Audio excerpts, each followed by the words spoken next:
Hello students, कैसे आप सभी लोग। जैसे कि बहुत सारे बच्चों का कमेंट्स आ रहा था कि सर हिंदी का जो पेपर है वो किस तरह से आएगा, हमें क्या क्या चीजें पढ़नी है, ये सारी चीजें हमें अगर पहले से पता चल जाए तो एक जो हम बोर्ड एग्जाम की तैयारी करते हैं उसमें थोड़ा सा हेल्प हो सके। उसी के लिए ये वीडियो बनाया जा रहा है, क्योंकि बच्चों को सबसे ज्यादा जो प्रॉब्लम होती है कि आपको पढ़ना कहाँ से है, कैसे पढ़ना है, क्या क्या सारी चीजें पढ़नी है। सो स्टूडेंट्स, आज के इस वीडियो में हम आपको बताने वाले हैं कि 2024 में हिंदी का पेपर कैसे आएगा। साथ ही साथ मैं आपको एक मॉडल पेपर भी दिखाऊंगा, सेम टू सेम उसी प्रोसेस पे आएगा। देखो, बोर्ड एग्जाम को लेके जो क्वेश्चन होते हैं, जो चैप्टर होते हैं, सब कुछ फिक्स होते हैं, वहीं से क्वेश्चन बनेंगे और कितने नंबर का कौन से चैप्टर से क्वेश्चन आना है ये भी आपको पता होना चाहिए। क्योंकि बहुत सारे बच्चे होते कहते हैं सर मैंने जीवन परिचय पूरा लिखा और वो तो जीवन परिचय 5 नंबर का आना था। कितने नंबर का आना था? 5 नंबर का आना था, और वहां पे मुझे 3 ही नंबर दिया गया। तो 3 नंबर क्यों दिया गया, आपको ये बातें भी समझ में आएगी, और 2 नंबर आपको आपका कट क्यों गया, ये चीजें भी आपको समझ में आएगी। सबसे पहले मैं बता दूं, आपका जो हिंदी का पेपर होगा क्लास 12 का, ये 100 नंबर का होगा। कितने नंबर का होगा स्टूडेंट्स? 100 नंबर का होगा। और पहले नंबर पे जो पूछा जाएगा, आप सभी लोगों को पता है, स्टार्टिंग से 1 से लेके 10 क्वेश्चन ऑब्जेक्टिव टाइप क्वेश्चन होते हैं। क्या होते हैं? ऑब्जेक्टिव टाइप क्वेश्चन होते हैं। वहां पे रचनाएं वगैरह पूछी जाती है, तो वो रचनाएं आप कहां से पढ़ोगे, किस चीजें आपको, पढ़ी हुई चीजें आपको एग्जाम में मिले। तो हिंदी गद्य का विकास, हिंदी गद्य का उद्भव एवं विकास, जैसे इसमें लिखा गया है शुक्ल युग, शुक्लोत्तर युग, हिंदी गद्य की प्रमुख विधाएं, जैसे निबंध हो गया, उपन्यास हो गया, कहानी हो गया, आलोचना हो गया, ये सारी चीजें आपको याद करनी है। और ये कितने नंबर का आएगा? 5 नंबर का आएगा। एक क्वेश्चन 1 नंबर का होगा और टोटल क्वेश्चन 5 होंगे, तो आपका जो अंक हो जाएगा माय डियर स्टूडेंट्स, 5 अंक हो जाएंगे। तो ये चीजें आपको याद रखनी है। शुक्ल युग, शुक्लोत्तर युग, हिंदी गद्य की प्रमुख विधाएं, निबंध, उपन्यास, कहानी। तो निबंध, उपन्यास, कहानी जो आपके बुक में जो राइटर हैं उन्हीं से रिलेटेड होते हैं, ज्यादातर उन्हीं से रिलेटेड आते हैं। अगर मैं सेकंड नंबर पे बात करूं, काव्य से, देखो 5 गद्य से होंगे, 5 काव्य के राइटर से होंगे। काव्य साहित्य का विकास, आधुनिक काल, देखना आधुनिक काल, भारतेंद्र युग, द्विवेदी युग, छायावाद, प्रगतिवाद, नई कविता इत्यादि, यहां से भी 5 नंबर का आएगा। एक क्वेश्चन 1 नंबर का होगा, 5 क्वेश्चन होगा, यानी कि 5 नंबर का आएगा। ये दोनों चीजें आप समझ गए, 5 5 10 नंबर का। और जो हिंदी में अगर आपको 95 लाना है, क्या लाना है? 95 लाना है या 90 प्लस लाना है, तो ये जो स्टार्टिंग के 10 नंबर है ना बेटा, ये आपको सही करना पड़ेगा। मेरा हिंदी में 95 नंबर है, और उसका सबसे बड़ा जो रीजन है, जो मुझे समझ में आता है, सबसे बड़ा रीजन यही है कि मैंने जो स्टार्टिंग में 10 क्वेश्चन ऑब्जेक्टिव थे ना, बिल्कुल बहुत अच्छे से और बिल्कुल करेक्ट किया था। इससे एग्जामिनर बहुत ज्यादा प्रभावित हुआ कि ये कौन सा बालक है जो पूरा का पूरा सही कर रहा है। उसी के अकॉर्डिंग मेरी कॉपी चेक हुई थी, ऐसा मुझे लगता है। थर्ड नंबर में आपका आता है पाठ्यक्रम में निर्धारित गद्यांशों पर आधारित 5 प्रश्न, ये सभी कर लेते हैं। एक 5 प्रश्न आएगा, कितने नंबर का होगा? 2 नंबर का होगा, और 10 अंक आपको मिलेंगे। इसमें भी आपके नंबर कट सकते हैं अगर आपने सही नहीं लिखा है, तो आपको सही लिखना है और राइटिंग भी बहुत अच्छी होनी चाहिए, फिर नंबर आपके नहीं कटेंगे। पाठ्यक्रम में निर्धारित पद्यांशों पर आधारित 5 प्रश्न, यहां पर भी 5 प्रश्न आएंगे। तो यहां पे भी 2 इंटू 5 है, यानी कि 5 प्रश्न आएंगे। कितने नंबर के होंगे? 10 नंबर के होंगे। टोटल आपका 20 नंबर यहां से हो गया और 10 नंबर यहां से हो गया, टोटल आपका 30 नंबर हो गए। कितना हो गया फ्रेंड्स? 30 नंबर हो गए। अब 5वें पे पहुंचते हैं। किसमें? 5वें पे। यहां पे 2 जीवन परिचय आएगा। कितना? एक लेखकों का साहित्यिक परिचय और कवियों का साहित्यिक परिचय एवं कृतियां, दोनों चीज आपको समझना है। एक गद्य से आएगा, एक पद्य से आएगा। और अधिकतम सीमा कितना लिखा गया? शब्द सीमा 80 लिखा गया, यानी कि 80 से ज्यादा नहीं होना चाहिए। 80 से 90 हो जाएगा, ठीक है, लेकिन अधिकतम यहाँ पे 80 लिखा गया, यानी कि 80 शब्दों से ज्यादा नहीं होना चाहिए, ये बात ध्यान देना है। तो ये आप कैसे करोगे? आप प्रैक्टिस करके करोगे। कैसे करोगे? या प्रैक्टिस करोगे कौन कौन सी चीजें लिखनी है, कौन कौन सी चीजें नहीं लिखनी है। क्योंकि साहित्यिक जीवन परिचय में वो बच्चे क्या करते हैं, पूरी जीवन गाथा लिख देते हैं। नहीं, पूरी जीवन गाथा लिखोगे ना तो सिर्फ 3 नंबर मिलेगा। देखो यहाँ पे डिवाइड किया गया, 3 प्लस का 2, क्या 3 प्लस का 2, यानी कि 5 मार्क्स दिया जाएगा। 3 प्लस का 2, ये 3 मार्क्स कहां पे मिलेंगे और 2 मार्क्स कहां के लिए है, ये आपको ध्यान देना है। ये 2 मार्क्स जो है ना, ये आपका कृतियों के लिए है। किसके लिए है? कृतियों के लिए है, यानी कि आप उनसे रिलेटेड जो रचनाएं हैं, जो कृतियां हैं, वो सारी चीजें लिखोगे, 2 नंबर उसका है। और साहित्यिक परिचय, जो उनके बारे में आप परिचय दोगे, इनका जन्म कहां पर हुआ था, इनके फादर का नाम, इन्होंने क्या क्या किया है अपने जीवन में, उसके लिए 3 नंबर दिया जाएगा। अगर आप सिर्फ वही लिखते हो तो 3 नंबर मिलेगा, अगर कृतियां भी लिखते हो तो टोटल 5 नंबर मिलेगा। लेकिन साहित्यिक परिचय में जो एग्जामिनर होता है 1 नंबर काट लेता है, अगर आपकी राइटिंग अच्छी नहीं है, आपने अच्छे से सजाया नहीं है,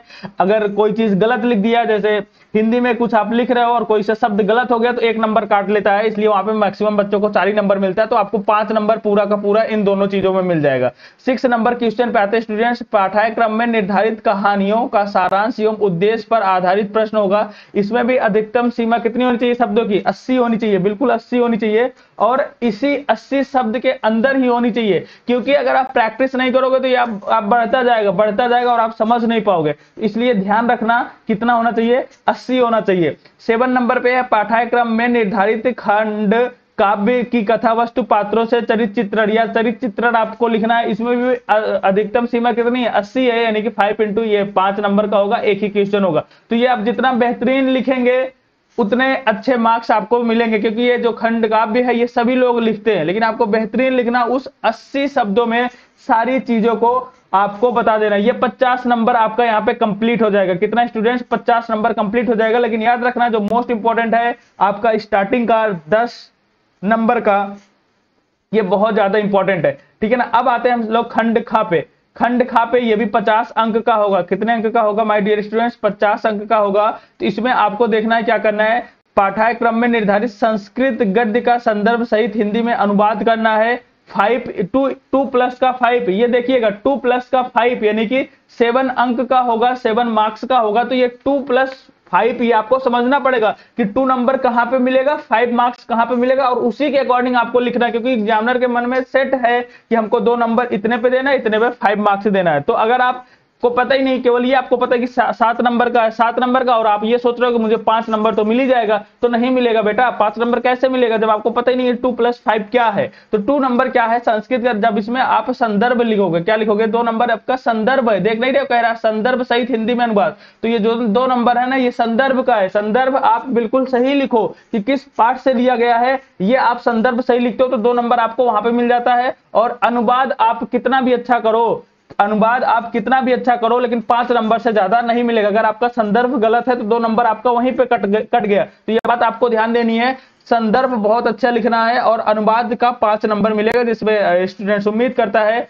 4 नंबर तो मिल ही जाएगा, ठीक है ना। पाठ्यक्रम में अब खा नंबर पे आते हैं, पाठ्यक्रम में निर्धारित संस्कृत पद का संदर्भ सहित हिंदी में अनुवाद। सेम चीज वहीं पे है, यहाँ पे भी 2 प्लस का 5 है, 2 नंबर आपको संदर्भ का दिया जाएगा, तो संदर्भ बहुत अच्छा लिखना, और 5 नंबर आपको किस में मिलेगा? हिंदी के अनुवाद में मिलेगा। तो कुल 7 अंक हो जाएगा। अगर आपका संदर्भ ही गलत रहेगा तो अनुवाद में कैसे? आप अनुवाद कितना भी अच्छा कर लो, लेकिन संदर्भ गलत रहेगा ना, तो फिर अनुवाद में आपको नंबर 2 नंबर 3 नंबर से ज्यादा नहीं मिलेगा स्टूडेंट्स। इसलिए संदर्भ सही होना चाहिए, शुद्ध होना चाहिए। जो आप वर्ड लिखो, शब्द लिखो ना, वो गलत नहीं होना चाहिए। एग्जामिनर उसी पे ध्यान देता है, क्योंकि पता है फिक्स है किस चैप्टर से आना है, तो सबको चैप्टर का नाम सबको पता है, लेकिन बच्चे लिख नहीं पाते हैं, करेक्ट नहीं लिख पाते हैं, प्रैक्टिस नहीं होती है, इसीलिए वहां पे नंबर उनका कट जाता है। तो याद रखना, बिल्कुल करेक्ट करना। 9th नंबर पे आते हैं, मुहावरों का अर्थ एवं वाक्य प्रयोग। मुहावरों का अर्थ एवं वाक्य प्रयोग सभी को आता है, शुद्ध लिखना है। बिल्कुल यहाँ पे आपको 1+1 देख रहे हो ना, 1+1। अगर आप केवल अर्थ लिखते हो तो 1 नंबर मिलेगा, और वाक्य प्रयोग करते हो तो फिर उसका 1 नंबर मिलेगा, टोटल 2 नंबर मिलेगा। कुछ बच्चे केवल वाक्य प्रयोग लिख के चले आते हैं, कुछ बच्चे केवल अर्थ लिख के चले आते हैं। नहीं, 1+1 है, टोटल 2 मार्क्स है, 1 नंबर कट जाएगा, पूरा नहीं लिखोगे। अपठित गद्यांश की बात करूं तो ये 5 नंबर का आएगा। जो एक गद्यांश होगा उससे रिलेटेड क्वेश्चन आंसर होंगे, वो आपको करने होंगे। शब्दों में सूक्ष्म अंतर, ये भी 1+1 का 2 अंक का है। अनेकार्थी शब्द आप देख रहे हो ना, 1+1 यानी कि 2 नंबर का, ये भी आपका आएगा। और आपका वाक्यांश आएगा, अनेक शब्दों के लिए एक वाक्यांश आएगा, ये भी आपका 1+1 2 नंबर यानी 2 मार्क्स का आएगा। ये छोटे छोटे क्वेश्चन है और ऑब्जेक्टिव टाइप के क्वेश्चन होंगे, बिल्कुल आप कर पाओगे। वाक्यों में अब यहाँ पे लिंग कारक काल एवं वर्तनी संबंधी त्रुटियां आएंगी, ये भी आपका 2 नंबर का आएगा। देखो सेकंड जो पार्ट होगा, खंड का ख पार्ट होगा, इसमें छोटे छोटे क्वेश्चन है लेकिन आसान आसान से हैं। अब आते हैं हम 12th नंबर में। 12th नंबर में देखना, रस की अगर मैं बात करूं, श्रृंगार, करुण, हास्य, वीर एवं शांति रस के लक्षण एवं उदाहरण आपको लिखने हैं। कितने? 2 अंक के। कितने अंक के? 2 अंक के। एक आएगा यार, कोई एक आएगा, वही लिखना होगा। तो सबको पता होता है कौन सा आने वाला है। 1-2 याद कर लो, 3 याद कर लो, 3 में से एक ना एक फंस जाएगा क्योंकि ऑप्शन में दिया जाता है किसी एक को करना। अलंकार की बात करूं तो शब्द अलंकार में आपका आ जाएगा अनुप्रास, यमक, श्लेष के लक्षण एवं उदाहरण लिखने के लिए आएगा। ऑप्शन में आता है 2 याद कर लो, अनुप्रास और यमक याद कर लो, एक फंस जाएगा, बिल्कुल 2 अंक का आपको मिल जाएगा, लेकिन अच्छे से याद करना। अर्थ अलंकार में आएगा उपमा, रूपक, उत्प्रेक्षा, ये अलंकार आएगा। इसमें भी आप उपमा और रूपक लर्न कर लो, इसमें से भी आपको फंस जाएगा और 2 नंबर बिल्कुल फिक्स हो जाएंगे। ये नंबर फिक्स होते हैं बच्चों, तो ये आप अभी से याद कर लो। ये आपका प्री बोर्ड भी होगा, एग्जाम टेस्ट में भी होगा, सब में आएगा। ये आप अभी याद कर लो, एग्जाम टाइम याद करोगे फिर उतना ज्यादा प्रैक्टिस नहीं हो पाएगी। अभी से याद करो और लिखना चालू कर दो, बिल्कुल आप एग्जाम बोर्ड एग्जाम तक ये चीजें आपको लर्न नहीं करनी पड़ेगी। ग नंबर पे आते हैं छंद, मात्रिक, चौपाई, सोठा, चौपाई, दोहा, सोठा, कुंडलियों के लक्षण आते हैं। तो ये सभी को पता है, चौपाई में कितनी मात्राएं, दोहा में, सोठा में, ये भी आप अभी से लर्न कर लो। 2 यहाँ पे देखो 1 प्लस का 1, यहाँ पे भी क्या है 2 अंक है, 1 प्लस का 1, ठीक है ना। तो एक इसका आपका जो सोठा हो, इसके लक्षण और इसका उदाहरण, 1 नंबर लक्षण का और 1 नंबर उदाहरण का मिलेगा, याद रखना इस चीज को। 1 प्लस का 1 है। नेक्स्ट आते हैं 13 नंबर में पत्र लेखन। पत्र लेखन, अब ये मोस्ट इंपॉर्टेंट चीज है स्टूडेंट्स, पत्र लेखन की। पत्र कौन, बच्चे लास्ट में पूछते हैं सर पत्र कौन कौन सा लर्न करें। बेटा आपको पता ही नहीं पत्र आना कौन सा है। अब आप देख लो पत्र कौन कौन सा आता है। नियुक्ति आवेदन पत्र, ऐसा नहीं है कि आप कोई पत्र रट लिए, नियुक्त आवेदन पत्र आएगा एक, यानी कि किसी की नियुक्त करनी है तो कैसे कैसे आप राइट करोगे, किसी की भी नियुक्त के लिए आ सकती है। सबका फॉर्मेट आपको पढ़ना है, लिखना एक ही चीज है, ठीक है ना। फॉर्मेट आपको पता होना चाहिए। सेकंड नंबर पे आएगा बैंक से किसी व्यवसाय के लिए ऋण प्राप्त करने का आवेदन पत्र, तो ये भी आपको फॉर्मेट पता होना चाहिए। और किसी भी तरह से घुमा फिरा के क्वेश्चन पूछेगा ना, बस इन्हीं तीनों चीजों में होगा, क्योंकि ये बोर्ड द्वारा जो ये बनाया गया है, ये यूपी बोर्ड द्वारा ये निर्धारित किया गया है। थर्ड नंबर में अपने गांव, अपने नगर या गांव की सफाई है तो संबंधित अधिकारी को प्रार्थना पत्र। तो इसी 3 फॉर्मेट में आपको पत्र लेखन लिखने को आएगा। ये 3 फॉर्मेट अच्छे से पढ़ के जाओ, इसी से रिलेटेड पत्र लेखन याद करके भी जाओ, मिल जाएगा आपको आपके एग्जाम में, बिल्कुल छाप के चले आना, राइट।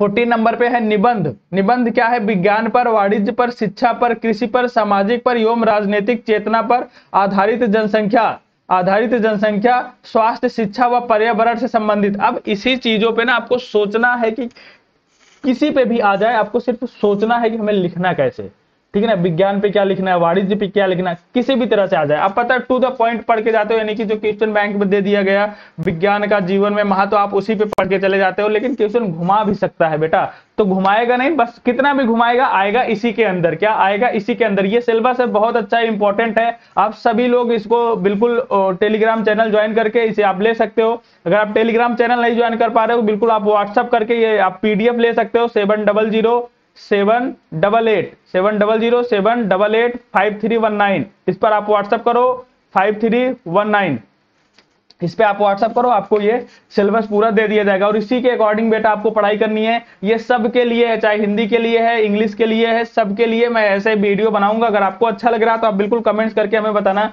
कि सर आप इंग्लिश का भी लेके आओ, फिजिक्स का भी, केमिस्ट्री का भी। इस तरह से आपको जब पता रहेगा तब आप पढ़ाई करने में मन लगेगा और कौन से चैप्टर से कितना पढ़ना है ये भी चीजें आपको समझ में आएगी। अब मैं बात कर लेता हूं बेटा आपके प्रश्न पत्र की। किसके? प्रश्न पत्र की मैं अब आपके बात कर लेता हूं। यानी कि कहने का मतलब यह है कि पेपर कैसे आएगा, बोर्ड एग्जाम में आपको पेपर कैसे मिलेगा, ये चीजें मैं आपको दिखा देता हूं। ये देखो यूपी बोर्ड द्वारा ही प्रश्न पत्र है, 2021-22 का है, सामान्य हिंदी का है। देखो एक हिंदी होगा, दूसरा सामान्य हिंदी होगा। ये सामान्य हिंदी का है, पूर्णांक 100 नंबर का है। जो पहले नंबर पे क्वेश्चन है, शिक्षा का उद्देश्य, निबंध के लेखक हैं, तो ये का नंबर। अब देखो स्टार्टिंग के 10 नंबर, एक नंबर यहाँ पे लिखा गया ना, स्टार्टिंग कैसे 10 नंबर तक, पहले 5 नंबर हो गया ना यहाँ पे। प्रश्न 1 का 5 नंबर यहाँ पे हो गया, देख रहे हो ना, अंगा तक आया है। फिर प्रश्न नंबर 2 से यहां से स्टार्ट हो गया है और ये भी 5 नंबर तक जाएगा। अगर ये 10 नंबर आपका सही हो जाता है ना, तो आपको 95 से कोई रोक नहीं सकता, ये मेरी गारंटी है। याद रखना, ये चीजें मैं आपको लर्न कराऊंगा, बहुत अच्छे से लर्न कराऊंगा। कमेंट्स करके बताना कि क्लास कब से स्टार्ट करूं। ठीक है, सारी चीजें लर्न करा दूंगा, कौन कौन सा क्वेश्चन छपने वाला है सब याद करा दूंगा, क्योंकि जब मैं तैयारी कर रहा था बहुत अच्छे से तैयारी किया था, इसीलिए मेरे हिंदी में कितने आए थे, 95 मार्क्स आए हुए।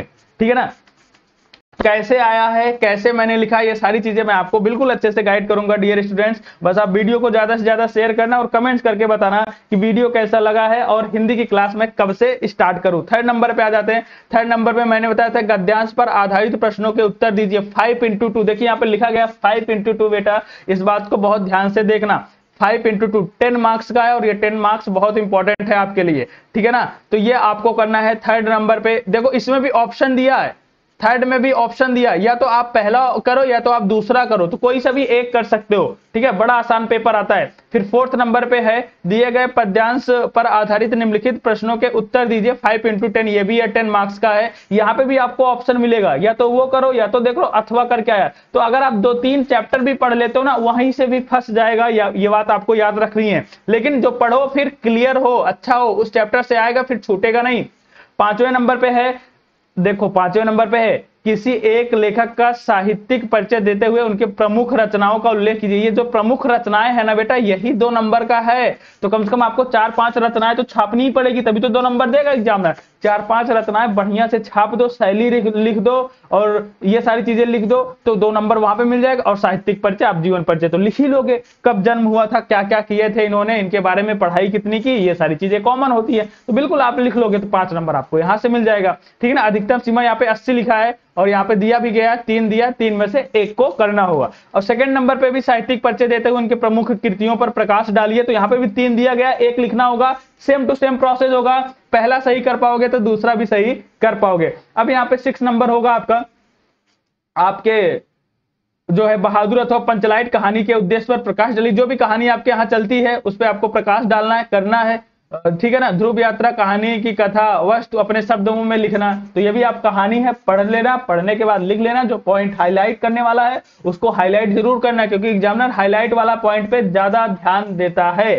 स्वपठित खंडकाव्य, जो खंडकाव्य में आपके यहाँ जो खंडकाव्य चलता होगा उसमें से आपको एक प्रश्न करना होगा। ठीक है ना, सबके यहाँ अलग अलग, हर एक डिस्ट्रिक्ट में अलग अलग चलता है। चलो आप श्रवण कुमार खंडकाव्य को पढ़ के गए हो और आपके यहाँ रसमरथी का आ गया, तो ये आप पूछ लेना आप अपने टीचर से, हिंदी के कौन सा खंड काव्य हमें पढ़ना है, क्योंकि बहुत सारे खंड काव्य हैं। देखो सब इसमें लिखा गया अथवा अथवा करके, मुक्त्याग त्यागपति है, जो आपके डिस्ट्रिक्ट में चलता है बेटा वही आपको लर्न करके जाना है। फिर यहाँ से आ जाता है आपका खंड खा। ठीक है ना, कौन सा आ जाएगा, खंड खा जाएगा।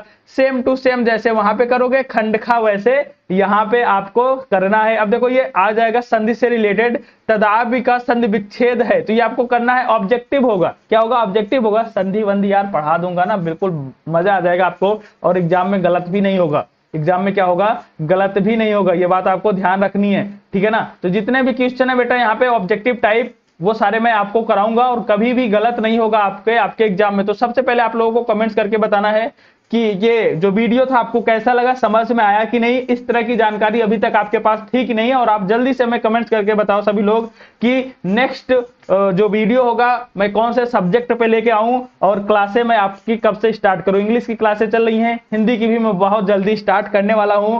टारगेट यही होगा 95+। ओके, तो आज के लिए सिर्फ इतना ही, मिलते हैं नेक्स्ट वीडियो में। Thank you students.